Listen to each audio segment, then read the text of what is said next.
بسم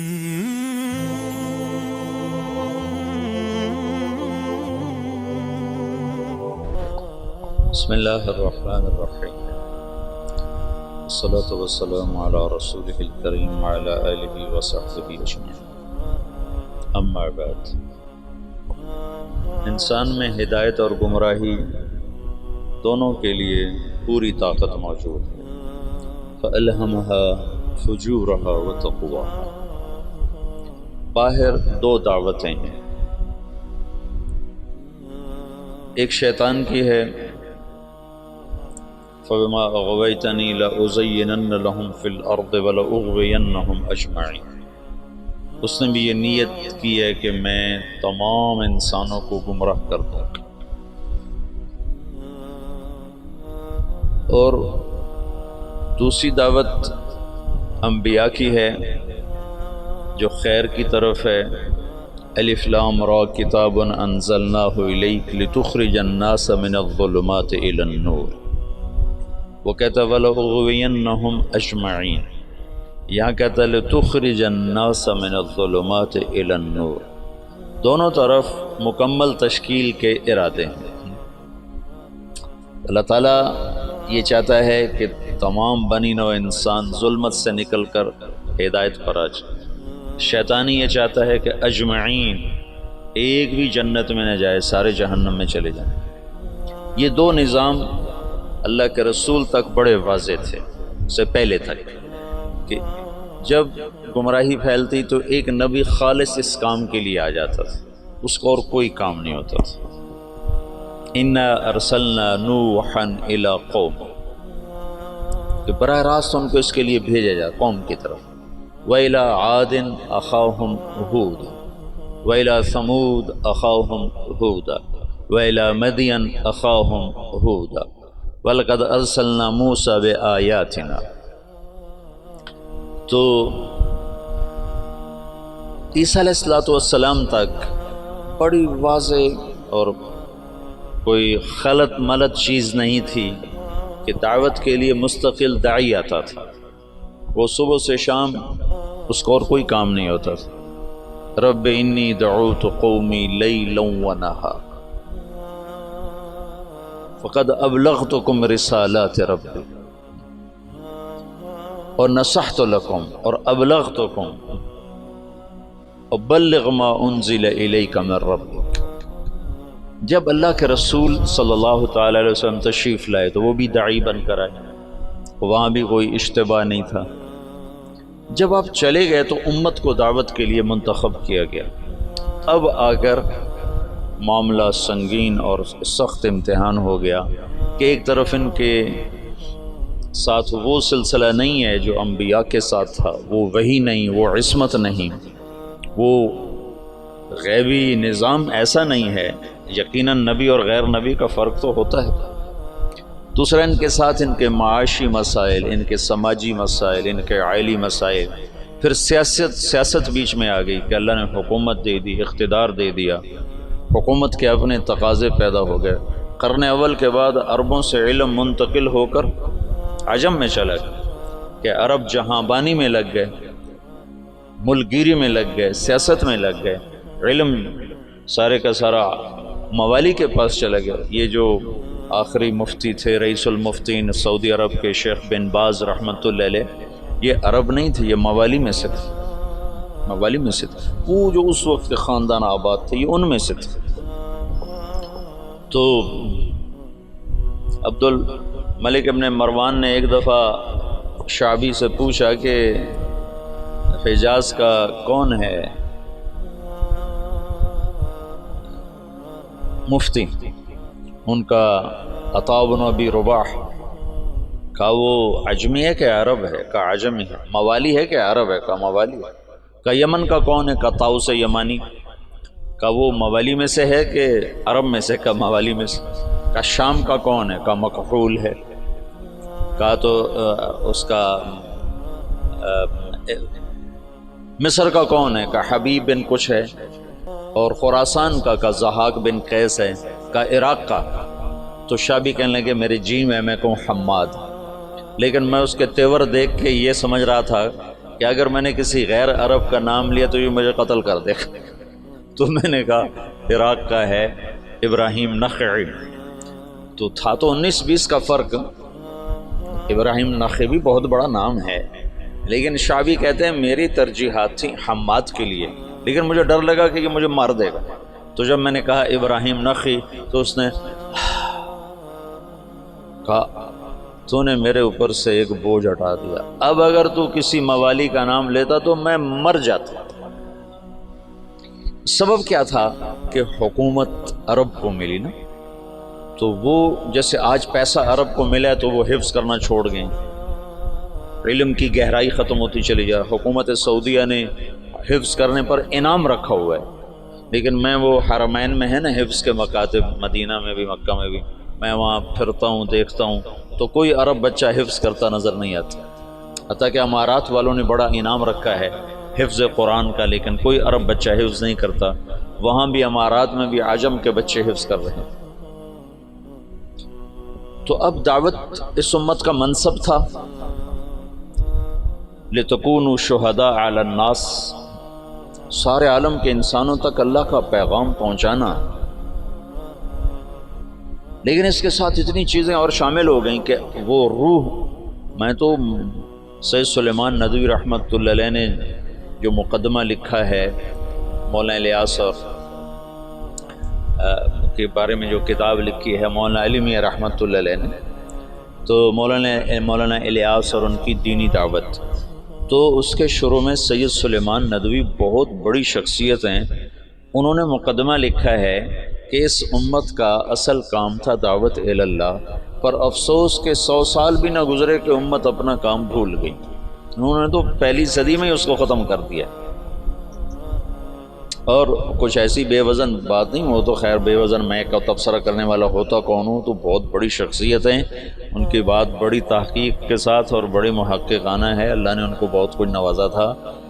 تو وہ اسباب ایسے بنے کہ حکومت بھی آ گئی، سیاست بھی آ گئی، آپس کی لڑائیاں بھی شروع ہو گئیں اور دشمن بھی سر پہ چڑھ آئے ہیں، تو جو روح دعوت تھی لِتَكُونُوا شُهَدَاءَ عَلَى النَّاسِ، کتنی واضح بات تھی کہ تمہارا کام لوگوں تک پیغام حق کی گواہی پہنچانا ہے، پیغام حق لوگوں تک پہنچانا تمہارے ذمے ہے۔ اور کنتم خیر امت اخرجت للناس، یہاں بھی للطالبین نہیں تھا، للطلبہ، نہ للطالبین نہ للطلبہ نہ للمریدین، کہ شیخ صرف مرید کا فکر کر رہا ہے، ایک شیخ اپنے مسالکین کا، اپنے مریدین کے فکر میں، ایک مہتمم اپنے طلبہ کے فکر میں ہے۔ للناس، ایک بادشاہ اپنی مملکت کے فکر میں ہے، اخرجت للناس، تو ایسا بھولا۔ یہ سارے اسباب میں نے 2-3 دن سے آپ کو امت کا سیاسی پس منظر بتائے کہ وہ کیا اسباب تھے جس سے روح دعوت ماند پڑ گئی۔ اگر یہ دین کی حفاظت کا اللہ نے وعدہ نہ کیا ہوتا تو صحابہ کے بعد اس میں تحریف ہو جاتی، جیسے پہلوں نے کر دی تھی، ہم بھی کر گئے تھے۔ یہ تو اللہ نے کہا اِنَّا نَحْنُ نَزَّلْنَا الذِّكْرَ وَإِنَّا لَهُ لَحَافِظُونَ، میں اس کا حافظ ہوں۔ لہٰذا اللہ ہر صدی میں، ہر دور میں، یہ جو تاریخ دعوت و عظیمت مولانا علی میں نے لکھی ہے نا 8 جلدوں میں، یہ 800 جلدوں میں بھی لکھی جائے تو اس کا حق ادا نہیں ہو سکتا، گرچہ ان کا قلم جس مضمون پہ چلتا ہے اس کا حق ادا کرتا ہے، لیکن میں دیانتداری سے کہتا ہوں، میں بھی تاریخ کا چھوٹا سا طالب علم ہوں، اس پر 8 کی بجائے 800 جلدیں بھی مولانا علی میاں لکھتے اور وہ لکھنے کی طاقت رکھتے تھے، تو بھی میں دعویٰ کرتا ہوں کہ تاریخ دعوت و عظیمت کا حق ادا نہیں ہو سکتا تھا۔ ایسے رجال اللہ نے بھیجے، ایسے لوگ، عورتیں تک ایسی آئیں کہ جنہوں نے ہزاروں لاکھوں کی ہدایت کے سامان پیدا کر دیا۔ تو یہ اللہ تعالیٰ تجدید کرتا رہا کہ اسلام کو اللہ نے باقی رکھنا ہے جب تک سورج مغرب سے نہیں نکلتا، ہمیں کوئی مٹا نہیں سکتا، چونکہ اللہ نے اسلام کو باقی رکھنا ہے، اور اسلام کے باقی رہنے کے لیے مسلمان کا باقی رہنا ضروری ہے۔ تو لہٰذا چاہے اس سے بھی زیادہ ایٹمی طاقتیں مسلمانوں کے خلاف ہو جائیں، اسلام کو نہیں مٹا سکتے، بلکہ عین ممکن ہے کہ چونکہ یہ امت بڑھاپے کا شکار ہے، اللہ انہی قوموں کو ایمان کی دولت نصیب فرما دے، جیسے 7ویں صدی میں اللہ نے تاتاریوں کے ساتھ کیا کہ 7ویں صدی میں مسلمان سیاسی طور پر ختم، اخلاقی طور پر پستی کا شکار، اب بوڑھے آدمی کو 100 بوتل خون کی لگا دو تو وہ جوان نہیں بن سکتا، اسے سونے کے کشتے کھلا دو وہ جوان نہیں بن سکتا، اس کی عمر ڈھل چکی ہے اور بڑھاپے کا علاج کوئی نہیں۔ اور ابن خلدون نے اپنے مقدمہ ابن خلدون میں لکھا ہے کہ جیسے اب فرد کی جوانی اور بڑھاپا ہوتا ہے، ایسے قوم پر بھی جوانی اور بڑھاپا ہوتا ہے۔ جیسے فرد کے بڑھاپے کو واپس نہیں لایا جا سکتا، ایسے ہی قوم کے بڑھاپے کو واپس نہیں لایا جا سکتا۔ یہ بات تو ابن خلدون کی۔ اگلی بات میں کر رہا ہوں کہ قوم بڑھاپے کا شکار تھی اور نظام ٹوٹ چکا تھا، تو جتنے قائدین مصلحین کھڑے ہوئے وہ شان و شوکت مسلم کو واپس لانے کی دعوت لے کر کھڑے ہوئے۔ بوڑھے کو جوان کرنے کے چکر میں لگ گئے، بوڑھا تو جوان نہیں ہو سکتا۔ وہ ایک بنیا جا رہا تھا تو سامنے سے اس کو کوئی مل گیا لوٹنے والا، اس نے کہا چلو شاید بنیا ویسے ہی ڈر جائے گا، تو اس کے ہاتھ میں کچھ نہیں تھا، اس نے ایک تنکا اٹھا لے کر نکال جو تیرے ہاتھ میں، اس نے جیب سے ایک پیسہ نکال کے دے دیا، یہ لو۔ کہا میں تجھ سے سارے مانگ رہا ہوں، تو ایک پیسہ دے۔ کہنے کہ پہلے اپنا ہتھیار تو پہلے اپنے ہتھیار تو دیکھ لے۔ تو پچھلے 200 سال میں جتنی تحریکیں اٹھی ہیں وہ مسلمان میں جوانی لانے کے لیے نہیں اٹھی، بلکہ بوڑھوں پر جوانی والا نظام لانے کی محنت تھی کہ نظام واپس آئے، وہ شان و شوکت واپس آئے، وہ سیاسی طاقت واپس آئے، وہ حکومت واپس آئے۔ وہ نہیں ہو سکتا تھا، ناممکن تھا۔ شاہ عالم ثانی غلام قادر روہیلا کو جب وہ بچہ تھا تو اس کو عورتوں لڑکیوں کے لباس پہنا کے اپنے دربار میں نچواتا تھا۔ یہ لوگ نظام بدل سکتے تھے؟ جب غلام قادر روہیلا طاقت میں ہے تو اس نے شاہ عالم ثانی کی آنکھیں نکلوا دی۔ شاہ عالم ثانی مغلیہ خاندان کا بہادر شاہ سے پہلے آخری بادشاہ تھا جس پر انگریز نے دلی پر باقاعدہ قبضہ کر لیا، اور شاہ عالم ثانی صرف لال قلعے کا بادشاہ رہ گیا تھا، اور اس کے بعد بہادر شاہ ظفر، اور پھر بات ہی ختم ہو گئی۔ بڑھاپے کا علاج جوانی ہے، اور جوانی قوموں کی جوانی کیسے ہوتی ہے؟ قوموں کی جوانی کا ایک راستہ ہے، ایک فرد کی جوانی کا تو راستہ کوئی نہیں، لیکن قوموں کی جوانی کا ایک راستہ ہے کہ غیر قوموں کو اپنا ہم نوا بنایا جائے، غیر قوموں کو اسلام میں لایا جائے۔ پچھلی ساری صدیوں میں ایسا ہوتا رہا کہ منفرد دعات کی وجہ سے دعوت کبھی نہیں ختم ہوئی۔ ہاں، جو مولانا الیاس صاحب نے دعوت کو زندہ کیا وہ قرن اول کی طرز پر زندہ کیا کہ ہر مسلمان یہ سمجھے کہ میں دین کا داعی ہوں، میرے ذمہ پوری دنیا میں اللہ کے دین کو پہنچانا ہے، چاہے میری جیب میں ایک پیسہ کوئی۔ یہ سوچ تو اجتماعی طور پہ ختم ہو گئی تھی۔ حضرت تھانوی رحمۃ اللہ علیہ جیسے فرمانے لگے یہ کیا گمراہی کی بات شروع کر دی مولی الیاس، دین کی دعوت تو علماء کا کام ہے، عوام کیا کریں گے؟ میں نے ایک دفعہ یہ دورے والوں کو کہا، میں نے کہا تأمرون بالمعروف وتنہون عن المنکر کا ترجمہ کرو۔ تو نے کہا تم بھلائیوں کی دعوت دیتے ہو، برائیوں کو مٹاتے ہو۔ کتنوں سے پوچھا، سب نے یہی ترجمہ کیا۔ میں نے کہا یہ المعروف جو لفظ ہے اس کا بھی کوئی مطلب ہے؟ یہ اس میں مفعول ہے، اور عرفہ سے یہ اس میں مفعول ہے، تو اس میں مفعول کا ترجمہ کرو۔ وہ کریں بھلائیوں کو پھیلاتے ہو، برائیوں کو مٹاتے ہو۔ تو میں نے کہا اس میں مفعول کا ترجمہ ہے جانی پہچانی چیز، جانی پہچانی چیز۔ بھلائی اور نیکی تو اس کا مرادی ترجمہ ہے۔ میں نے کہا اصل ترجمہ کرو۔ وہ کوئی ایک نہیں بولا، جو صرف شروحات اور کتابیں پڑھتے ہیں وہ ایسے پابند ہو جاتے، دائیں بائیں سوچنے کی صلاحیت ختم ہو جاتی۔ اور منکر، ان کا منکر کہتے ہیں انجانی چیز کو، انجانی چیز کو۔ تم تأمرون بالمعروف، تم جانی پہچانی چیزوں کی دعوت دیتے ہو، وتنہون عن المنکر، اور انجان چیزوں سے تم منع کرتے ہو۔ اس کے ساتھ ایک آیت جوڑو، فَأَلْهَمَهَا فُجُورَهَا وَتَقْوَاهَا، کہ میں نے تیرے اندر نیکی اور بدی کا الہام کر دیا ہے۔ الہام سچ سچ ہے، اس کے لیے کسی شریعت سے دلیل کی ضرورت نہیں۔ ظلم ظلم ہے، اس کے لیے کسی شریعت سے دلیل کی ضرورت کوئی۔ جھوٹ بہت بری چیز ہے، اس کا الہام ہے انسان کے اندر، کسی قرآن و سنت سے دلیل کی ضرورت کوئی نہیں۔ ماں باپ کی نافرمانی، یہ انسانی فطرت اس کا انکار کرتی ہے۔ زنا کا انسانی اوتزن الحرۃ، کیا بات کہی تھی اس نے؟ ہند بنت عتبہ رضی اللہ تعالیٰ عنہ نے کیا کہا تھا جب اللہ کے نبی نے بیعت لی اور فرمایا کہ تم یہ کرو گے، یہ کرو گے، یہ نہیں کرو گے، یہ نہیں کرو گے، زنا نہیں کرو گی، تو ہندہ نے زمانہ جاہلیت میں کہا اوتزن الحرۃ، کیا شریف عورت زنا کر سکتی ہے؟ پتھروں کی پجاری تھی 1 منٹ پہلے تک، بغیر دلیل کے جو چیزیں غلط ہیں وہ منکر ہیں، بغیر دلیل کے جو چیزیں خوبصورت ہیں وہ معروف ہیں، تو اس کے لیے تو ویسے ہی علم کی ضرورت کوئی نہیں۔ ہاں مدرسے میں پڑھنے پڑھانے کے لیے علم کی ضرورت ہے، حدود شریعت بتانے سمجھانے کے لیے علم کی ضرورت ہے، تبلیغ کے لیے تو علم کی ضرورت نہیں ہے۔ تبلیغ تو معروفات کی دعوت ہے، اور معروف کا مطلب جانی پہچانی، توحید جانی پہچانی چیز۔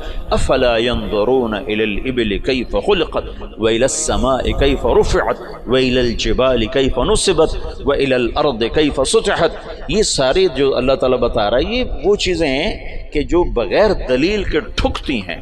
وہ جو بدو نے کہا تھا البعرۃ تدل علی البعیر والاثر يدل علی المسیر، تأمرون بالمعروف، تم جانی پہچانی چیزوں کی تبلیغ کرتے۔ اور میں تو تفسیریں پڑھتا نہیں نا، نہ مجھے اب نہ میرا سر اتنا تھکا رہتا ہے کہ مجھے پڑھائی نہیں جاتی، تو مجھے خیال ہے المعروف کا مطلب ہے جانا پہچانا، معرف بالعامل اس میں معرفہ، رجل الرجل، معروفات وہ عمل ہیں جس کو انسان عقلاً جانتا ہے، منکرات وہ عمل ہیں جن کو انسان عقلاً برا جانتا ہے۔ اس کے لیے تو کسی دلیل کسی حجت کی جو مجھے تو علم نہیں میں تبلیغ کیا کروں، تم یہ نہیں کہہ سکتے بھائی اللہ کی مان لے اللہ بہت بڑا ہے، اس کے لیے کیا علم چاہیے؟ بھائی اللہ کی نافرمانی نہ کر اللہ بہت بڑا ہے، اس کے لیے کیا علم چاہیے؟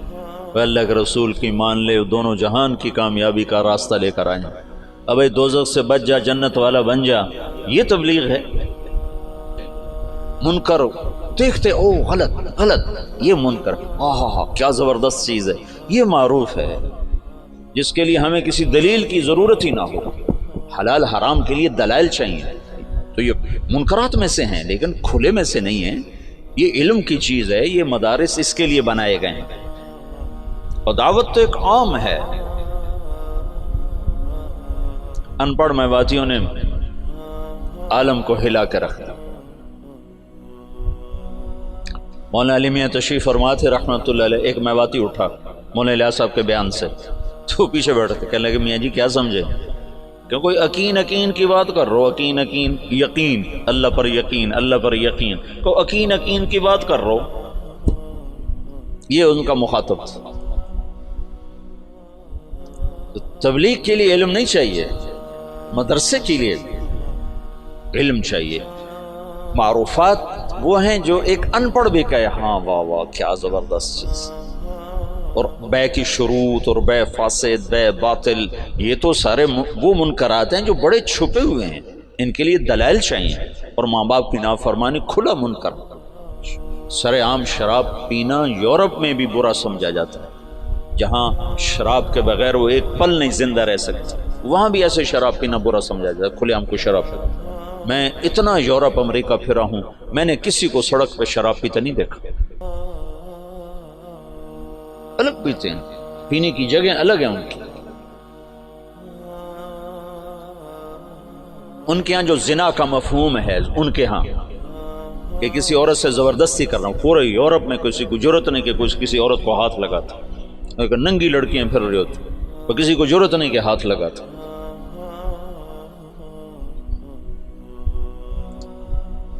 تامرون بالمعروف، معروفات، معروف اس میں مفعول نہ کہ نیکی ہے، عرف بھی اسی سے ہے، ابھی عرف۔ تو دعوت اس امت کا فرض منصبی ہے، فرض منصبی جو امت کے ہر فرد کے لیے ہے، لیکن سیاست، حکومت، گھر، معاشرت یہ چیزیں رکاوٹ بن کر آئیں، اور نبیوں جیسا انتخاب نہ تھا، وہ تو اور کوئی کام کر ہی نہیں سکتا، اس کو تو وہی آ رہی. داؤد علیہ السلام نے ایک دن مقرر کیا کہ میں اللہ کی عبادت کروں گا, کسی سے نہیں ملوں گا. بڑی اونچی دیواریں بنائیں, اندر بیٹھ گئے, بس اللہ اللہ کروں گا, کسی سے نہیں ملوں گا. ایک دن مقرر کیا. پہلا دن تھا اور اذ تصور المحراب, 2 فرشتے انسانی شکل میں دیوار پلانگ کے اندر. ففزع منہم, داؤد علیہ السلام ڈر گئے. کس لیے کہ دیوار اتنی اونچی ہے کہ کوئی اس کو کود کر پار نہیں کر سکتا, دروازہ بند ہے, اور دیوار اتنی اونچی ہے کہ اس سے اوپر چڑھ کر کوئی آ نہیں سکتا. یہ کہاں سے آ گیا, یہ کون ہے؟ انہوں نے کہا لا تخف خصمان بغى بعضنا على بعض, بھائی ہم دونوں میں جھگڑا ہو گیا, آپ مہربانی کرو ہمارا جھگڑا نہیں اٹھاتا. ان هذا اخی له 99 نعجة ولي نعجة واحدة فقال اكفلنيها وعزني في الخطاب. یہ جھگڑا تو ایک 5 سال کا بچہ بھی نہیں مٹا سکتا. تو وہ جو داؤد علیہ السلام سجدے میں گرے اور فاستغفر ربہ, اور وہ کس بات پر استغفار ہے؟ یہ اللہ کی تنبیہ تھی کہ داؤد تو نبی بن کر آیا ہے, تو عابد بن کر نہیں آیا. عبادت بعد میں ہے, دعوت پہلے ہے. یہ دن میں نے لوگوں کے لیے رکھا ہے, اور تو نے بندگی کرنی ہے تو رات کو کر. تو کسی سے نہیں ملنا چاہتا تو رات کا وقت اس کے لیے مقرر کر. قم اللیل الا قلیلا ومن اللیل فتہجد بہ نافلۃ لک وباللیل. یہ جو رات کا وقت ہے, وبالاسحار هم یستغفرون, یہ رات کو تم اٹھو اور مجھ سے باتیں کرو, کسی سے نہ ملو. لیکن دن میں تم دروازے بند کرو, دیواریں اونچی کرو, تو یہ منصب نبوت کے خلاف ہے. اس پر استغفار کیا ہے, اس پر توبہ کی ہے, اور اس پر اللہ کے سامنے معافی مانگی کہ اوہ یا اللہ میں معافی چاہتا ہوں, میں معافی چاہتا ہوں. تو نبی کا کام لوگوں میں پھرنا ہوتا ہے, لوگوں کو کھینچنا ہوتا ہے, اس کی حفاظت ہو رہی ہوتی ہے نا. وہ کوئی ادھر ادھر ہو ہی نہیں سکتا کہ عصمت کا سایہ ہوتا ہے. اب ہمارے ساتھ تو ایسا معاملہ تھا نہیں, اور پھر اس امت کو عروج ملا, 1000 برس کی حکومتیں ملی, ساری دنیا میں آدھی دنیا سے زیادہ انہوں نے حکومت کی, تو بہت سے عوامل جمع ہوتے گئے. اس کی میں نے تھوڑی تفصیل آپ کو بتائی تھی. پھر ہندوستان کی حد تک تبلیغ کا کام یہاں سے 1926 میں تبلیغ کے کام کی ابتدا ہوئی. مولانا الیاس صاحب رحمۃ اللہ علیہ صوفیاء میں سے تھے, علماء میں سے تھے. اگر وہ اسی طرز پر چلتے جو چل رہا تھا تو کوئی خانقاہ بناتے یا کوئی دارالعلوم بنا لیتے. نظام الدین میں کوئی دارالعلوم بنا لیتے, خانقاہ بنا لیتے. ہندوستان بر صغیر کے حالات اور اسلامی سلطنتوں سے قدر مختلف. یہاں 1 صدی میں اسلام آ گیا. یہ ہندو علاقہ ہے.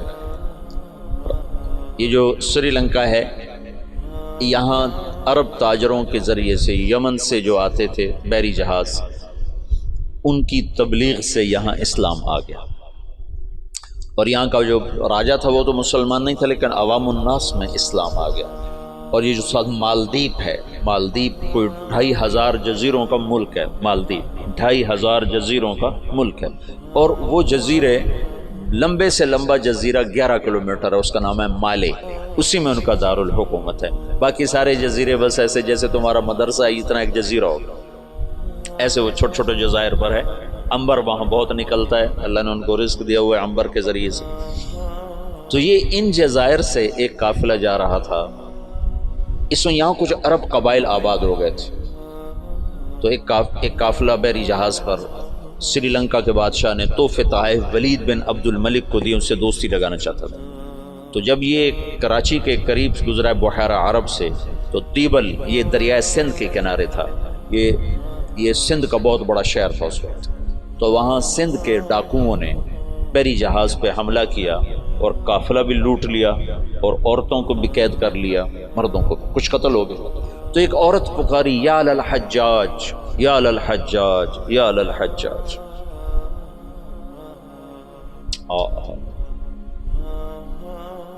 عروج کے دور میں فاسق کیسے ایمان والا تھا.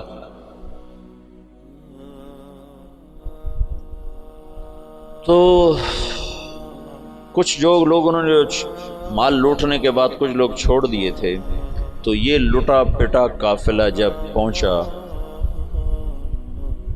عراق میں تو حجاج کو ملا اور انہوں نے کہا کہ ایک بہن نے کہا تھا یا الحجاج، تو وہ کھڑا ہو گیا اپنے کرسی سے، کہ لبیک یا اخت الاسلام، لبیک یا اخت الاسلام، لبیک یا اخت الاسلام، اور کہا میرے اوپر حرام ہے بیوی بھی اور بستر پہ سونا بھی جب تک میں اس بہن کی مدد کو نہ پہنچوں۔ ایک جس کے بارے میں اللہ کے نبی کا کہنا ہے کہ وہ بنو ثقیف میں ایک مبیر ہو، ایک صفاق ہو، صفاق ترین فاسق ترین انسان غیرت ایمانی سے ایسا بھرا ہوا ہے کہ میرے اوپر بیوی حرام ہے، میرے اوپر بستر پہ سونا حرام ہے جب تک میں اس بہن کی مدد کو نہ پہنچوں۔ اور اس نے اسی وقت ایک لشکر تیار کیا، عبید اللہ بن نبحان رحمۃ اللہ علیہ کو امیر بنایا اور ان کو 3000 کا لشکر 4000 کا لشکر دے کے روانہ کیا۔ وہ لشکر شکست کھا گیا اور عبید اللہ شہید ہو گئے۔ پھر اس نے دوسرا لشکر روانہ کیا، یہ سارے عراق سے تھے۔ قدیل بن طوفہ رحمۃ اللہ علیہ کی سرکردگی میں وہ بھی شہید ہو گئے اور دونوں لشکروں کو شکست ہو گئی۔ پھر اس نے شامی قبائل جو عرب کے قبائل جو شام میں آباد تھے، ان کا عراقیوں سے بڑا مختلف مزاج تھا، تو اس نے ولید بن عبد الملک سے اجازت چاہی کہ مجھے سندھ پہ حملے کے لیے شام سے لشکر اور میرا خزانہ ختم ہے، مجھے پیسے بھی دے۔ تو ولید نے کہا میں یہ محاذ نہیں کھول سکتا، ابھی ترکستان میں محاذ کھلا ہوا ہے، شمالی افریقہ میں محاذ کھلا ہوا ہے، چین کی طرف محاذ کھلا ہوا ہے، میں چوتھا محاذ نہیں کھول سکتا۔ تو حجاج نے کہا جتنا پیسہ مجھے دو کے قرضہ ہے اور میں یہ دگنا کر کے بیت المال میں واپس کروں گا۔ تو شامیوں کا 4000 کا لشکر تیار، اور اس کا اپنا سگا بھتیجا تھا محمد بن قاسم بن یوسف۔ حجاج بن یوسف اور محمد بن یوسف اور قاسم بن یوسف، یہ 3 بھائی ہیں۔ ان میں محمد بن یوسف بھی حجاج جیسا ظالم تھا، یمن میں گورنر تھا، اور قاسم بہت شریف النفس تھے، ان کا بیٹا محمد 17 برس کی عمر، اور حجاج نے اپنی بیٹی زبیدہ اس کے نکاح میں دی ہوئی تھی، اس کو منتخب کیا اور اس کو 12000 کا لشکر دے کے روانہ کیا، اور باقی جو ساز و سامان تھا وہ سمندر کے ذریعے سے بھیجا، جتنا باقی سامان تھا، اور ہر 3 دن کے بعد اس کے پاس خبر آتی تھی۔ اس نے ڈاک کا ایسا نظام بنایا کہ ہر 3 دن کے بعد خبر حجاج تک پہنچتی تھی۔ اس طرح راستے میں چوکیاں قائم کی، اور پورے جنگ کا نقشہ حجاج بصرے میں بیٹھ کے خود کنٹرول کر رہا تھا۔ تو یہ بدھوں کا شہر تھا، جو دیبل تھا نا بدھوں کا، تو اس میں ایک بڑا وہ تھا ان کا معبد، اس کا گنبد تھا، اس کے اوپر ایک جھنڈا تھا۔ تو ان کا یہ عقیدہ تھا جب تک یہ جھنڈا نہیں گرتا اس سے شہر کو شکست نہیں ہو سکتی۔ تو مسلمانوں نے زور لگا لیا، حجاج بن یوسف نے ایک توپ بھیجی تھی، توپ منجنیق، پتھر پھینکنے والی، وہ اتنی بڑی تھی اس کو 500 آدمی کھینچتے تھے، تو اس کو بحری جہاز پہ بھیجا تھا۔ تو وہ نصب تھی اور توپ اس گنبد پہ نشانہ نہیں فٹ ہو رہا تھا۔ 10 دن 12 دن 15 دن گزر گئے، گولے جاتے تھے گنبد پہ نہیں لگتے تھے، تو دیبل والے اور جوش سے لڑتے تھے۔ تو حجاج بن یوسف نے وہاں سے خط لکھا کہ اس توپ کا زاویہ 1 درجہ نیچے کر کے فائر کرو، 1 درجہ نیچے کر۔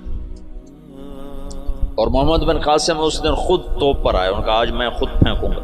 تو محمد بن قاسم نے خود اس دن پتھر تو رکھنے والے بہت سے لوگ ہوتے تھے، پھر اس نے خود اس کو کھینچ کے جو پھینکا تو پہلا ہی پتھر جا کے جھنڈے پہ لگا اور گنبد پہ لگا، اور گنبد ٹوٹا تو شہر والوں نے ہتھیار پھینک دیے۔ یہ 92 ہجری کی بات بتا رہا ہوں، 90 ہجری کی بات بتا رہا ہوں۔ 90 ہجری میں اسلام کا پہلا داخلہ ہے فاتحانہ۔ ویسے تو سرندیپ یہ ہندوستان کا حصہ تھا، سری لنکا ہندوستان کا حصہ تھا، اور وہاں دعوت پھیل چکی تھی، وہاں اسلام پھیل چکا تھا دعوت کے ذریعے، لیکن فاتحانہ انداز میں جو مسلمان بر صغیر میں داخل ہوئے ہیں تو محمد بن قاسم رحمۃ اللہ علیہ اس کا ذریعہ بنے اور دیبل فتح ہوا ہے۔ راجہ داہر اس وقت وہ پورے سندھ کا بادشاہ، پورا ہندوستان دو حصوں میں تقسیم تھا، ہند اور سندھ۔ سندھ یہ نہیں جو آج ہے، یہ سندھ بمبئی تک تھا، یہ سندھ بمبئی تک اور دیپال پور تک اور ادھر سے بمبئی تک، یہ ایک پورا علاقہ تھا، باقی ہند الگ علاقہ تھا۔ راجہ داہر اس سارے کا بادشاہ تھا۔ راجہ داہر ایک دفعہ بیٹھا تھا تو ایک نجومی آیا، تو اس کی بہن بھی ساتھ بیٹھی تھی، تو اس کی بہن نے اپنا ہاتھ دکھا دیا نجومی کو کہ میرا ہاتھ دیکھو۔ نجومی نے کہا یہ لڑکی آئندہ سندھ کے بادشاہ کی بیوی بنے گی۔ تو راجہ داہر تو پریشان ہو گیا، یہ میرے گھر میں میرا دشمن پیدا ہو رہا ہے۔ تو اس نے اپنے وزیر کو بلایا، کہنے لگا نجومی نے کہا ہے کہ یہ میری جو بہن ہے یہ سندھ کے بادشاہ کی بیگم بنے گی۔ تو وزیر نے کہا تو خود شادی کر لے سے، قصہ ہی ختم۔ میں نے کہا بے غیرت مجھے کروائے گا، ساری دنیا کیا کہے گی بہن سے شادی کر لی۔ تو وزیر چپ ہو گیا۔ اس نے ایک بکری لے کر اس پر مٹی مل دی، مٹی کی تہ پہلے اس پر اچھی طرح لگائی، پھر اس کے اوپر باریک مٹی ڈالی، پھر اس پر پھول کے بیج ڈالے اور اس کو ہلکا ہلکا پانی لگوانا شروع۔ تو اس کے پشت کے اوپر پھول ہی پھول ہو گئے۔ تو اس نے وہ بکری ایک نوکر کو دی کہ جاؤ اسے بازار کا چکر لگواؤ۔ تو میں چکر لگوایا تو سارا شہر اکٹھا ہو گیا، بکری کے اوپر پھول، بکری کے اوپر پھول، سب حیران پریشان۔ اگلا دن کا پھر چکر لگاؤ، پھر لوگ اکٹھے ہو گئے، اگلا دن پھر چکر لگاؤ، پھر تھوڑے ہو گئے، پھر چوتھے دن اور تھوڑے ہو گئے، 5 دن اور، چھٹے دن اور، 7ویں دن کوئی بھی دیکھنے نہیں آیا۔ تو وہ بکری لے کر داہر کے پاس آ گیا، کہنے لگا اس بکری میں تیری کہانی لکھی ہوئی ہے۔ وہ کیسے؟ تب پہلے زیادہ لوگ تمہیں گالیاں دیں گے، پھر اسے تھوڑے گالیاں دیں گے، پھر اسے تھوڑے گالیاں دیں گے، پھر ایک دن چپ کر جائیں گے، تو اسے شادی کر لی۔ اس بکری سے اس نے اس کو دلیل سمجھائی، تو اس کم بخت نے حکومت کے لالچ میں اپنی بہن سے شادی کر لی۔ حالانکہ ہندو بھی بڑے غیور، بڑے غیرت والے، یہ راجپوتوں کی تاریخ ہے، بہت غیور لوگ ہوتے تھے۔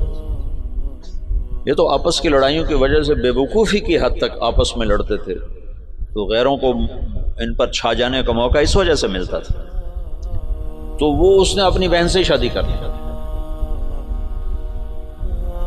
جب محمد بن قاسم حملہ آور ہوا تو راجہ داہر سندھ بمبئی دیبال پور تک کا حکمران تھا۔ تو روہڑی کے قریب ان دونوں لشکروں کی پھر جنگ ہوئی۔ تو اس سے پہلے محمد بن قاسم نے لکھا حجاج بن یوسف کو کہ سارا سندھ اکٹھا ہو چکا ہے اور میرے ساتھ صرف 12,000، تو اپنی مدد کے لیے لشکر بھیجو۔ تو فاسق اور صفاق کا خط سنو، حجاج کا خط ہے، یہ ابھی دریائے سندھ کے پار تھے، ادھر راجہ داہر کے لشکر، ادھر محمد بن قاسم کا لشکر۔ تو حجاج کا خط ہے کہ اللہ کے رسول کا فرمان ہے 12,000 کو کمی کی وجہ سے شکست نہیں ہو سکتی، اور تم 12,000 ہو، لہٰذا تمہیں اس وجہ سے شکست نہیں ہو سکتی کہ تم تھوڑے۔ جب میرا خط پہنچے تو سارے لشکر کو آخرت کی ترغیب دی اور اللہ کی رضا پہ مرنے کے لیے تیار کرو، اور میرے پاس کوئی لشکر نہیں تمہیں بھیجنے کے لیے، میرے پاس کوئی سرمایہ نہیں تمہاری مدد کے لیے، تمہارا اللہ تمہیں کافی ہے۔ یہ حجاج کا خط تھا محمد بن قاسم کے نام۔ تو پھر انہوں نے روہڑی کے قریب دریائے سندھ کتنا پھیل جاتا ہے، انہوں نے وہاں سے دریا پار کیا، اور روہڑی کے آس پاس اب بھی اس کے کھنڈارات ہیں۔ یہ خوفناک جنگ لڑی گئی جس میں راجہ داہر قتل ہوا، اور اللہ تعالیٰ نے مسلمانوں کو فتح دی، اور محمد بن قاسم ملتان تک 92 ہجری میں 90 میں داخل ہوا، 92 میں 2 برس کے بعد ملتان پہنچا۔ اور اس کے حسن سلوک سے لوگ، ہندوؤں نے جو مسلمان نہیں ہوئے تھے، انہوں نے محمد بن قاسم کے بت بنائے اور اس کی پرستش کرتے رہے۔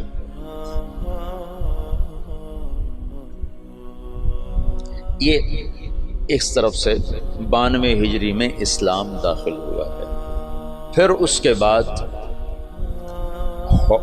ہندوستان کے پوری جو تاریخ بدلی ہے کہ مسلمانوں کے ہاتھ میں اقتدار، وہ 5ویں صدی میں جا کر جب محمود غزنوی نے ہندوستان پہ حملہ کیا اور 17 حملے کیے، 17 کے 17 میں وہ کامیاب ہوا، اور 33 برس حکومت کی۔ دنیا میں 4 بڑے فاتح ہیں، پہلے بھی تو میں بتاتا رہتا ہوں، مطلب اپنی میری جستجو سے کوئی میں نے کسی محقق کتاب میں نہیں پڑھا، لیکن یہ بات تو خیر سارے مورخ مانتے ہیں کہ سب سے بڑا فاتح چنگیز خان اور دوسرے نمبر پر محمود غزنوی۔ آگے 2 میں نے خود لگائے ہیں، تیسرے نمبر پر سکندر یونانی ہے اور چوتھے نمبر پر تیمور لنگڑا ہے۔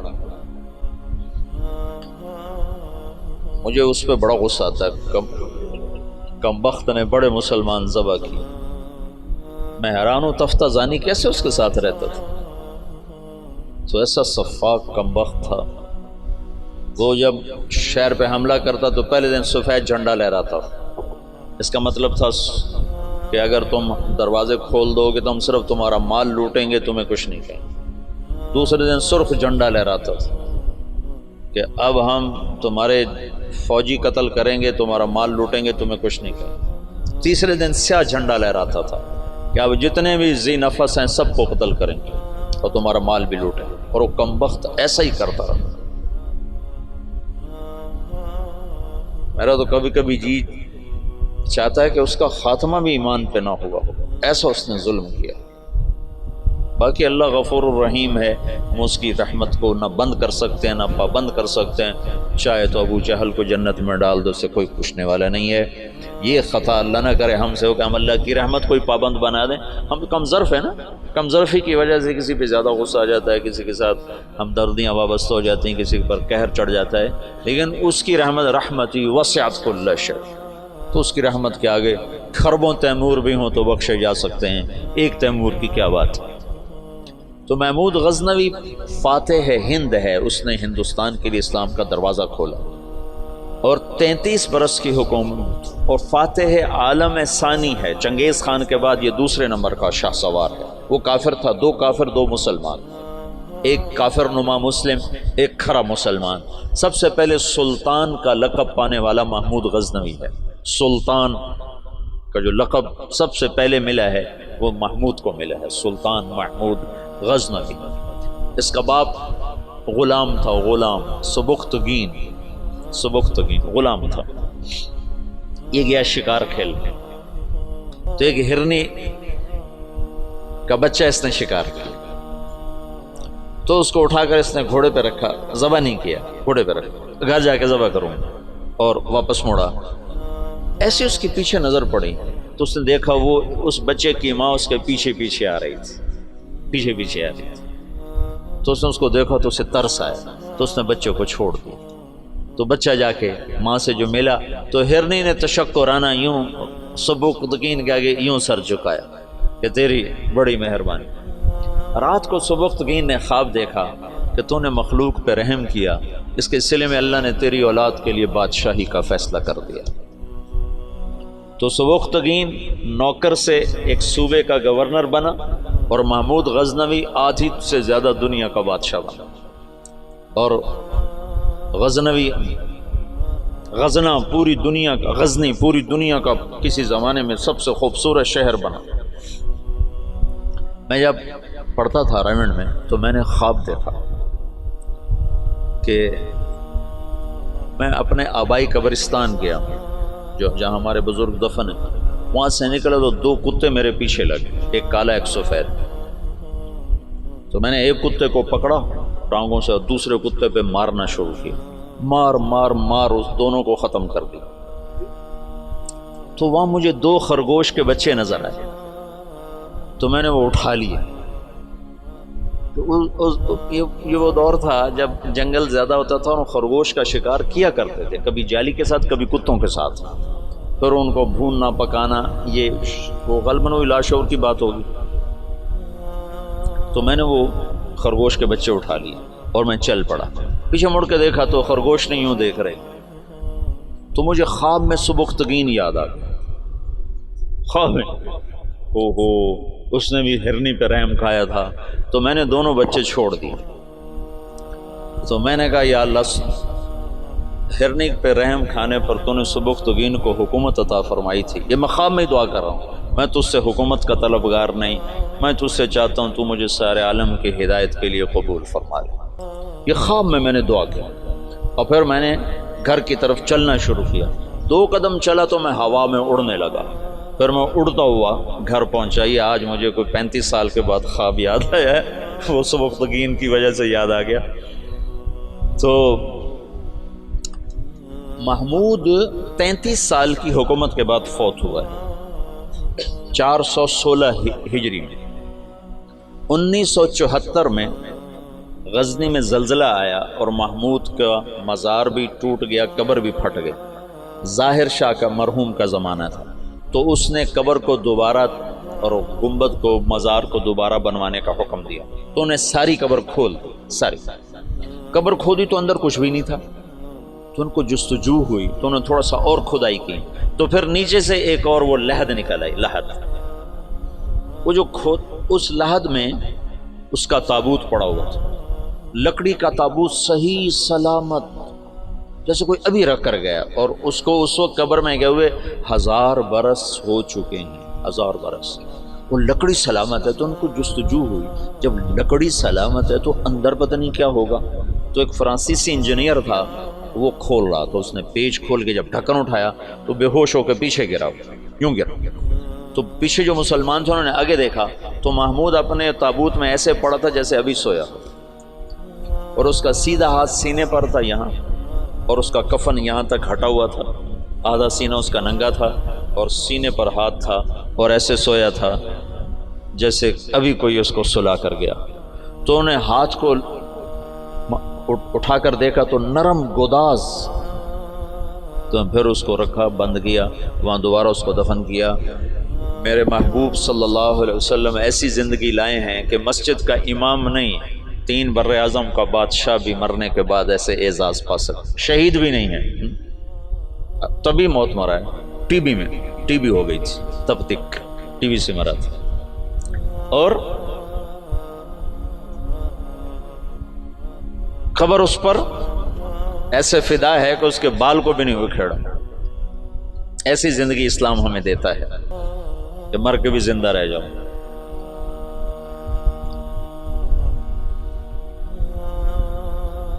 تو شہاب الدین غوری پھر پہلا بادشاہ ہے جس نے باقاعدہ، محمود کی مثال ہے جیسے کسی نے ہل چلا کر زمین برابر کر دی. اس کے پاس ایک شخص آیا کہ حضرت کا سلطان، میں بہت مظلوم ہوں. کیا ہے؟ کہ تمہارا بھانجا تیسرے چوتھے روز میرے گھر آتا ہے، میری بیوی کے ساتھ برا کرتا ہے، مجھے گھر سے نکال دیتا ہے، میری تجھ تک پہنچ بڑی مشکل سے ہوئی. تو محمود کا رنگ غصے سے سرخ ہو. اس نے کہا آئندہ جب ایسا واقعہ ہو فوراً میرے پاس آ. اور درباریوں سے کہا یہ شخص جب پہنچے، میں سو بھی رہا ہوں تو مجھے اٹھایا جائے.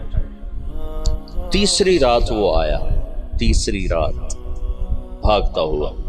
تو سلطان اس کے ساتھ اٹھا اور اس کے گھر پہنچا، اور اندر جاتے اس نے پہلے چراغ بجھایا، پھر ایک وار کر کے اس کا سر اتارا. پھر ساتھ ہی وہ زمین پہ گر کے کہنے لگا ویحک اسقط، تیرا بھلا ہو، جلدی سے پانی لا. تو وہ بھاگ کے گیا، پانی لایا. پانی پہ کہنے لگا چراغ جلاؤ. تو چراغ جلایا تو مقتول کو دیکھ کر اس نے کہا الحمدللہ. تو اس نے پوچھا سلطان یہ کیسے ہوا؟ میں کچھ باتیں سمجھنا چاہتا ہوں. تم نے چراغ آتے ہی بجھایا، قتل کر کے زمین پہ گر گئے، پانی مانگا. اس کو دیکھ کے الحمدللہ کہا، یہ کیا مسئلہ ہے؟ تو محمود نے کہا جس دن تم فریاد لے کر آئے تھے میں نے قسم کھائی تھی نہ کھاؤں گا، نہ پیوں گا، نہ سوؤں گا. میں 3 دن سے بھوکا بھی ہوں، پیاسا بھی اور جاگا بھی ہوں کہ جب تک تیری مدد نہ کر لوں میرے اوپر کھانا پینا سونا حرام. آج تیسری رات کا جاگا ہوں، ایک لقمہ کھانا نہیں کھایا، ایک گھونٹ پانی نہیں پیا. گرا میں اس لیے، پانی میں نے اس لیے، چراغ میں نے اس لیے بجھایا کہ اگر میرا بھانجا ہے تو میری تلوار کہیں کانپ نہ جائے وار صحیح کرے. اور الحمدللہ میں نے اس لیے کہا کہ یہ میرے خاندان کا بھی نہیں چہ جائے کہ میرا بھانجا ہو. یہ تو کوئی میرے نام پہ تمہاری عزت لوٹتا رہا. ان صفات پر قبر نے اس کو نگینہ بنا دیا، اس کو کھایا نہیں ہے. شہاب الدین غوری سے حکومت کی ابتدا ہوتی ہے بر صغیر باقاعدہ، اور پھر وہ اپنے غلام قطب الدین ایبک کو لاہور کا حکمران بناتا ہے. اور اس کے 2 داماد تھے، اس کی نرینہ اولاد نہیں تھی. شہاب الدین غوری ہمارے دیس میں ماشاءاللہ مدفون ہے. یہ پرتھوی راج کو شکست دینے والا تراوڑی کے میدان میں یہ شہاب الدین غوری تھا. پہلی جنگ میں اسے شکست ہوئی، تیاری کر کے نہیں آیا تھا. تراوڑی کی پہلی جنگ میں 12,000 کا لشکر تھا اور واپس جا رہا تھا کہ پتہ چلا پرتھوی راج چڑھایا. تو سب سرداروں نے کہا واپس چلیں، ہماری تیاری نہیں. انہوں نے کہا موت سے گھبرا کے جانا مسلمان کا شیور. لڑ گیا تھا، اس میں پھر شکست کھائی. پھر یہ واپس نہیں ہو رہا تھا، یہ لڑتے لڑتے اپنے گھوڑے سے گرا تو پیچھے سے ایک ترک سردار نے چھلانگ لگائی اور اس کو ایک ہاتھ سے سنبھالا اور اس کے گھوڑے کو دوسرے ہاتھ سے سنبھالا اور لشکر سے اس کو نکال کے باہر لے گیا. تب جا کے اس کی جان بچی. پھر دوسری جنگ میں وہ 1 سال تک بستر پہ نہیں سویا، بیوی کے پاس نہیں گیا پورا سال. اس نے تیاری کی اور پھر تراوڑی کے میدان میں اس نے پرتھوی راج راجپوت چوہان، یعنی وہ ہمارا پڈا وہی تھا کم وقت. ہمیں تو اللہ نے ہدایت دے دی کوئی 15-20 نسل پہلے ہم مسلمان ہو گئے، لیکن ہمارا قبیلہ وہی ہے راجپوت چوہان، پرتھوی راج کی نسل. تو اس کے 2 داماد تھے، ایک شمس الدین ایک ناصر الدین. ناصر الدین کو اس نے ملتان کی حکومت دی، شمس الدین کو پھر اس نے دلی کی اور قطب الدین ایبک کو لاہور کی. اس میں شمس الدین پھر بہت عالی نکلا. قطب الدین ایبک بہت سمجھدار تھا لیکن 4 سال کی حکومت کرنے کے بعد اس کا انتقال ہو گیا. وہ یہ پولو کھیلتا تھا، پولو یہ گھوڑے کا، تو گھوڑے سے گرا اور مر گیا. انارکلی کے پچھلی طرف اس کا مزار ہوتا تھا. انارکلی جانا ہوتا تھا، 60 کی دہائی میں پڑھتا تھا تو سارے محلے کا کوڑا کرکٹ اس کی قبر پہ پڑا ہوتا تھا اور عبرت کا نشان ہوتا تھا. پھر ضیاء الحق مرحوم نے یہ نیکی کا کام کیا. اس نے وہ سارا محلہ صاف کروا کے چاروں طرف کے مکان خرید کر اس کی قبر پر ایک بڑا خوبصورت اس نے مزار بھی بنایا، ساتھ آنے جانے کی جگہ بھی بنائی. تو اس طرح یہاں اسلامی سلطنت کی بنیاد ہوئی. التمش نے 5 دفعہ چنگیزیوں کو شکست دی، 5 دفعہ، اور ان کے چنے چبوا دی. پھر صلاح الدین خلجی نے، تو خاندان غلامہ ختم ہوا. خاندان غلامہ کے بعد سادات آئے. خاندان غلامہ کے دور میں تیمور کا حملہ ہوا، پھر وہ جاتے ہوئے سادات کو حکمران بنا دیا. ان سے پٹھانوں نے حکومت حاصل، ان سے مغلوں نے حکومت حاصل. ابراہیم لودھی کو شکست دی بابر نے پانی پت کے میدان میں. بابر بڑا دلیر آدمی تھا، بڑا عجب بادشاہ گزرا ہے. تھوڑی عمر میں مر گیا، 42 سال کی عمر میں مر گیا، پر اس کی عجب زندگی. تو ایک یہاں مغلیہ سلطنت کی داغ بیل پڑی، بڑی مضبوط اسلام دوست، سوائے اکبر کے کہ وہ گمراہ ہوا تو علماء کی وجہ سے. وہ خود ان پڑھ تھا، دین کو جانتا نہیں تھا. تو جو درباری علماء تھے ان کی وجہ سے وہ دین سے متنفر ہوا کہ وہ آپس میں اس بات پہ اس کے اکبر کے سامنے لڑ پڑتے تھے کہ یہ کرسی پر میں بیٹھوں گا، بادشاہ کے برابر میں بیٹھوں. وہ کہتا میں بیٹھوں، وہ کہتا دائیں میں بیٹھوں گا، بائیں تم بیٹھو. وہ کہتا نہیں تم ادھر بیٹھو میں ادھر بیٹھوں، ادھر میں بیٹھوں گا ادھر تم بیٹھو. ان چیزوں سے وہ ایسا خود ان پڑھ تھا. چونکہ ہمایوں کو جب شکست ہوئی، شیر شاہ سوری نے اسے شکست دی. شیر شاہ سوری پٹھان تھا، تو کچھ عرصہ بیچ میں پٹھانوں کی حکومت آئی اور ایسی حکومت کر گیا شیر شاہ سوری کہ انگریزوں نے بھی شیر شاہ سوری کے اصول پر اپنی حکومت کے نظام بنائے تھے. ایسی خوبصورت حکومت کر کے گیا شیر شاہ سوری، اور بالکل غریب سا تھا. ایک سپاہی سے اللہ تعالیٰ نے اس کو یہ بہار، صوبہ بہار میں یہ پیدا ہوا تھا. تو اس نے بڑے چکر سے حکومت حاصل کی. اس نے اپنا ایک جتھا بنا لیا. تو اب اس کو ضرورت تھی کوئی شہر میرے قبضے میں ہو. تو اس نے نا وہاں بہار کے ہندو راجا سے کہا کہ مہاراج میں مغلوں سے لڑنے جا رہا ہوں، میرے پاس ہے خزانہ بہت سارا، میں چاہتا ہوں آپ کے پاس امانت رکھ دوں، جب میں آؤں گا تو آپ سے لے لوں گا۔ وہ ہندو مہاراج تو جو تھا وہ تو الٹی چھلانگیں لگانے لگا، کہا جی میرے پاس 500 صندوق ہے شرفیوں کے بھرے ہوئے، وہ 5 بھی ہوتے تو پورے ہندوستان کا خرچہ کافی تھا۔ جب اس نے کہا 500 تو اس کی تو رال ٹپک پڑے، ان کا مہاراج میرے جیسا دیانتدار تمہیں پورے ہندوستان میں نہیں ملے گا، تم لے آؤ، میں بڑی حفاظت کروں گا، جب تم آ جاؤ گے تو تمہیں دوں گا، تم مر گئے تمہاری اولاد کو دوں گا۔ انہوں نے کہا بس مہاراج میں یہی چاہتا ہوں۔ اس نے اس میں سپاہی چھپا دی، ہر صندوق میں سپاہی چھپا دی،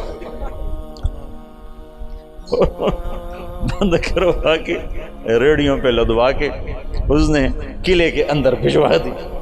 جب وہ اندر پہنچے تو وہ جو ریڑیاں لے جا رہے تھے انہیں جا کے کنڈے کھول دیے، وہ باہر نکلے اور انہوں نے منٹوں میں قلعہ فتح کر لیا۔ تو یوں شیر شاہ سوری ایک سپاہی سے بادشاہ بننے کی طرف اس کا قدم اٹھا۔ پھر اس نے 6 سال حکومت کی، پر وہ کام کیے جو لوگ 100 سال میں بھی نہیں کر سکتے۔ میرے گاؤں کے آگے جو سڑک ہے اب پکی ہے، یہ شیر شاہ سوری نے بنوائی تھی، ملتان سے لے کر لاہور تک، اس کو شیر شاہ سوری روڈ کہتے تھے۔ پہلے زمانے میں سڑکیں دریاؤں کے ساتھ ساتھ چلتی ہیں تاکہ مسافروں کو پانی ملتا رہے، تو دریائے راوی کے ساتھ ساتھ یہ سڑک چلتی۔ اس وقت دریائے راوی زندہ تھا، آباد تھا، اب تو مرمرا گیا بیچارہ، تو وہ ہمارے ساتھ بہتا تھا دریائے راوی، تو لمبا دریائے راوی کے بالکل کنارے کے اوپر تھا۔ جتنے بڑے اور مشہور شہر ہیں اگر آپ دیکھو گے تاریخ میں تو وہ بڑے دریاؤں کے کناروں پر ہوتے تھے، کہ پانی کا بڑا وسیلہ دریا ہوتا تھا، ایسے کنویں اور ایسے نلکے ٹیوب ویل تو ہوتے نہیں تھے، تو دریاؤں سے پانی حاصل کیا جاتا تھا۔ تو شیر شاہ سوری نے ہمایوں کو شکست دی تو یہ وہاں سے بھاگا اور عمر کوٹ، یہ جو سندھ میں ہے عمر کوٹ، یہاں پہنچا تھا تو یہاں اکبر پیدا ہوا۔ پھر ہمایوں نے اس کو بیوی کے ساتھ کابل بھیج دیا، خود وہ ایران چلا گیا، ہجرت کر گیا۔ پھر ایران سے شیعہ بادشاہ کی مدد سے وہ واپس دوبارہ ہندوستان آیا۔ شیر شاہ سوری کی اولاد اتنی قابل نہیں تھے، اتنے سمجھدار نہیں تھے، تو وہ شکست کھا گئے۔ پھر دوبارہ اللہ نے مغلیہ سلطنت کو اقتدار بخشا، تو اکبر 12 سال کی عمر میں بادشاہ بن گیا، نہ علم کی صحبت، نہ علماء کی صحبت۔ آگے درباری علماء ملے جنہوں نے اس کا بیڑا غرق کر کے رکھ دیا، تو اس نے دین الہی ایجاد کر دیا، جس کے لیے مجدد الفسانی رحمۃ اللہ علیہ کو اللہ نے استعمال فرمایا، بغیر مناظرے کے ہیں۔ یہ مناظرے کام خراب کرتے ہیں، نہ مناظرہ اسلام کا مزاج ہے۔ مولانا محمد قاسم نانوتوی رحمۃ اللہ علیہ ہمارے سب کے بڑے ہیں جنہوں نے دیوبند کی بنیاد رکھی، وہ مناظرے سے نفرت فرماتے تھے، کبھی کسی سے مناظرہ نہیں کیا، کبھی کسی سے، صرف بہت اصرار پر ایک دفعہ ایک تحریر شیعہ کے خلاف لکھی بس، جس پر مسلمان کا نام آتا تھا اس سے مناظرہ نہیں کرتے تھے، حالانکہ وہ ایسے مناظر تھے کہ وہ آریاؤں سے اور عیسائیوں سے، غیر مسلموں سے بادشاہ تھے مناظر کے۔ رحمۃ اللہ کرانوی صاحب رحمۃ اللہ علیہ، مولانا رحمۃ اللہ کرانوی، اگر یہ لوگ نہ ہوتے تو بر صغیر اندلس ہوتا، اسپین ہوتا، یہ تو لوگ آ گئے تھے۔ مجھے پرسوں تمہارے استاد شیخ رمضی نے بتایا کہ بور عقیبہ نے زیتونیہ مدرسہ کیسے بند کیا۔ میں کہا اللہ علماء دیوبند کو جزائے خیر دے، جو چٹائی پہ راضی ہو کے اور چوپڑی روٹی کے دھوکے میں نہیں آئے۔ حبیب بور عقیبہ نے علماء کو چوپڑی روٹی کھلا دی اور پیسے پہ ان کو کھینچ لیا، جب وہ کھینچے تو پھر سب کچھ چلا گیا۔ اور یہاں کے علماء بکے نہیں، بھوکے پیٹ پہ پتھر باندھ کے۔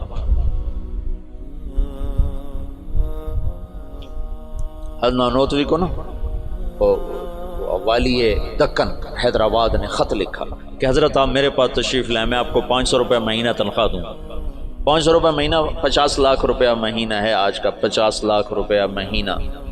تو حضرت نانوتوی نے خط لکھا کہ میں دیوبند میں پڑھاتا ہوں، میری 5 روپے تنخواہ ہے، 2 روپے میں مدرسے میں چندہ دے دیتا ہوں، تو 2 روپے میں میرے میاں بیوی کا بخوبی گزارا ہو جاتا ہے، اور 5واں روپیہ مجھے سارے مہینے پریشان کرتا ہے کہ اس کا کیا کروں، تو 500 کو لے کے کیا کروں گا؟ 500 کو لے کے کیا کروں گا؟ تو یہاں علماء کی ایک کھیپ ایسی آئی جو بکے نہیں، ٹھیک ہے؟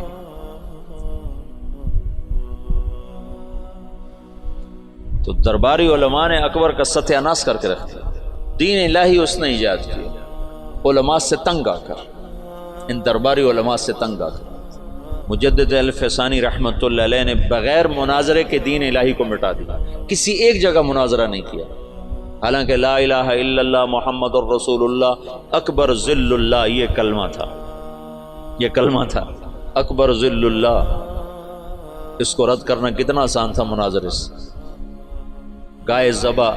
گائے کا ذبح کرنا بند، شراب حلال، اکبر کو سجدہ، سورج کی پوجا، صبح بالکونی کھول کے اکبر سورج کے سامنے کتنے دیر تک مالا جپتا تھا۔ داڑھی منڈانا ضروری، داڑھی رکھنا حرام، سارے حرام کام فیضی اور ابو الفضل کم بختوں۔ فیضی کیسا عالم تھا جس نے قرآن کی تفسیر لکھی بغیر نقطے کے، الفاظ محملہ، محملہ کہتے ہیں جن پر نقطہ نہیں ہوتا، الفاظ محملہ سے، یعنی الف سے، سین سے، صاد سے، حا سے، را سے، دال سے، تا سے، لام سے، میم سے، یعنی وہ 14 حرف رہ جاتے ہیں، 14 حروف سے قرآن کی تفسیر لکھ دی، اور سوات الالہام، اور اکبر کو گمراہ کرنے والا وہ ہے دین الہی۔ ایک دفعہ کسی نے پوچھا کیا کر رہے ہو فیضی سے، کہا الہات کے مزے لے رہا، کہا الہات کے مزے لے رہا۔ جہانگیر آگے مجدد الفسانی کا صحبت یافتہ نکلا۔ مثبت انداز سے جو کام ہوتا ہے وہی پائیدار ہوتا ہے۔ اتنا بڑا کام مولانا الیاس فرماتے تھے میرا کام مجدد الفسانی والا، میں نے مجدد الفسانی کو سامنے رکھا ہے کہ ان کا طرز یہ تھا کہ وہ مٹی ہوئی سنت کے مقابلے میں جو بدعت ہوتی تھی اس کی تردید نہیں فرماتے تھے مجدد الفسانی، بلکہ مٹی ہوئی سنت کے فضائل بیان اتنا فرماتے تھے کہ سنت چھا جاتی تھی، بدعت مٹ جاتی تھی، روشنی آئی اور اندھیرا چلا گیا۔ یہ تھا اندھیرے کے جانے کے لیے کوئی حجت اور دلیل تو نہیں ہوتی نا، سورج کے آنے کی دیر ہوتی ہے اندھیرا چلا جاتا ہے، پھر کہنا تو نہیں پڑتا اندھیرے صاحب منٹو رپاؤ سورج آ گیا، تو خود ہی چلا جاتا۔ بغیر مناظرے کے دین الہی کو مٹا دیا۔ ابو الفضل زندہ کی کھال کھچوا دی تھی شیخو پورے میں۔ یہ جو شیخو پورہ ہے نا، یہ جہانگیر کے نام پر ہے۔ جہانگیر بڑی منتوں سے ملا تھا، ابو یہ اکبر کے اولاد نہیں ہوتی تھی۔ ایسے میرا پنڈورا باکس کھل جاتا ہے تو کہاں کی کہانیاں اکٹھی ہو جاتی ہیں، تو پھر مجھے خود یاد نہیں رہتا میں کیا کہہ رہا تھا اور کدھر چلا گیا۔ تو بڑی دعاؤں کے بعد جہانگیر ملا تھا، پیدل گیا تھا اجمیر تک دعا مانگنے، اجمیر تک پیدل گیا تھا دعا مانگنے کہ اللہ تعالیٰ مجھے بچہ عطا فرمائے، تو اللہ نے جہانگیر دیا۔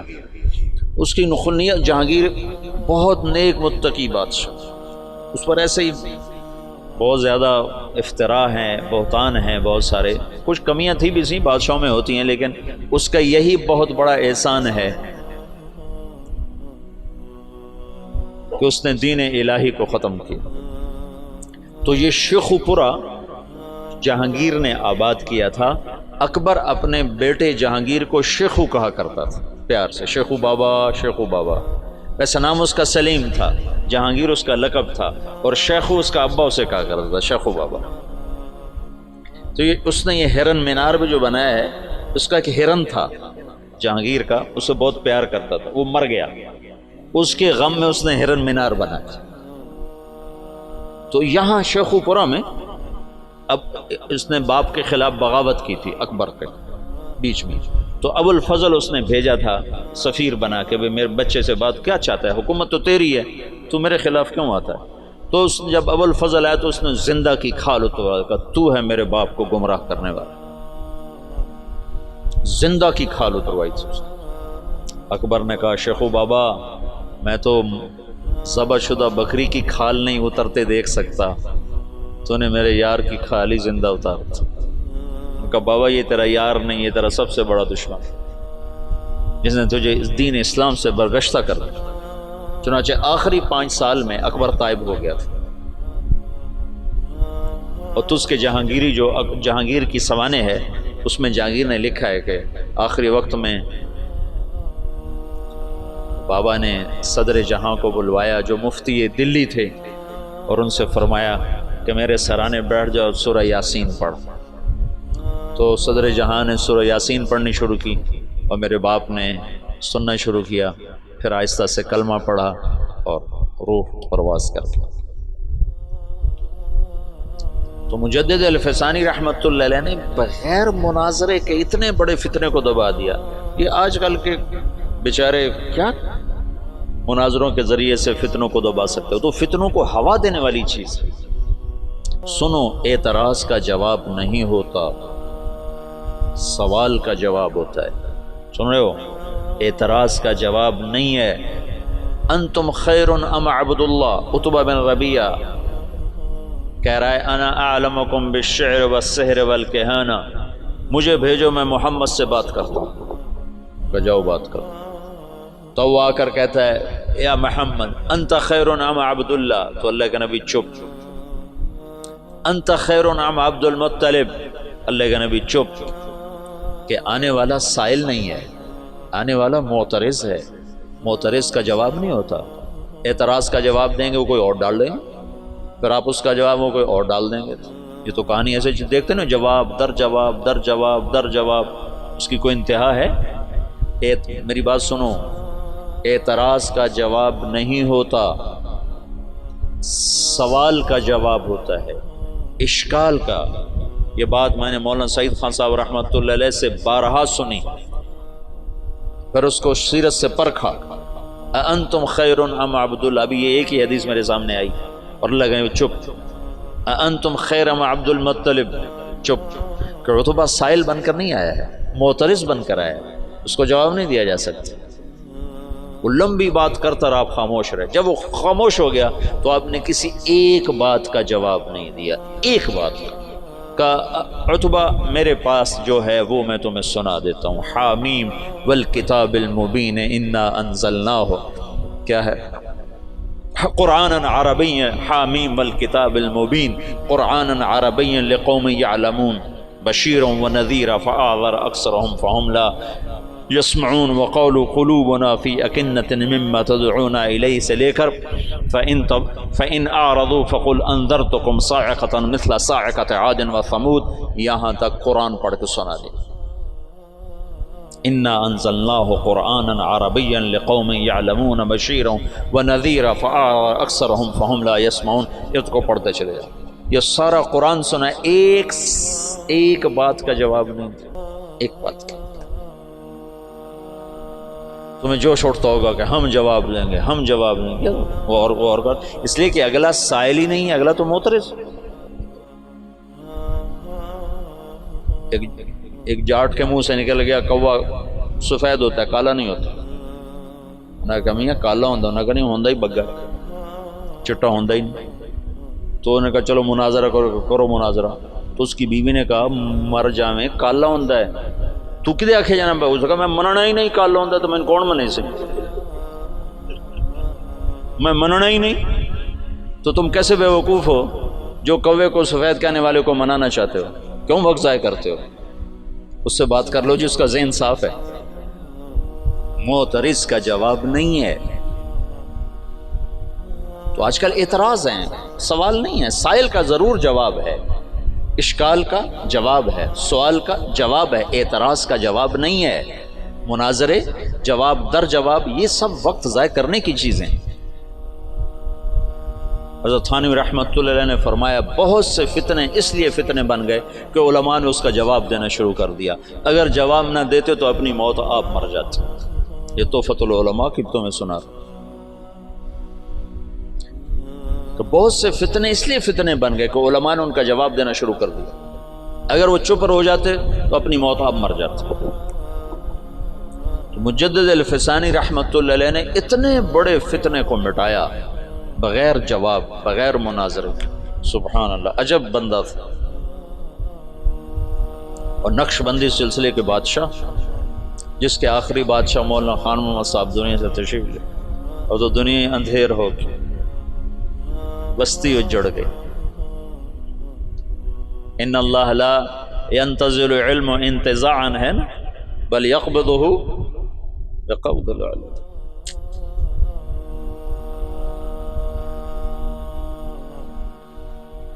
زمانہ خالی ہو گیا. خلت الدیار فصدت غیر مسود ومن الشقاء تفردی بالسودد. مغل سلطنت پہ زوال آنا تھا، ہر ایک پہ زوال آیا ہے. بر صغیر میں اسلام کی 800-900 برس حکومت رہی ہے، پھر زوال کا آنا ایک بدیہی چیز. جہانگیر کے سر میں درد تھا. دیکھو جب صلیبی جنگیں ہوئی ہیں نا 12ویں صدی میں، یعنی صدی عیسوی میں، اور اس میں مکمل شکست ہوئی، تو یورپ کی سوچ بدل گئی.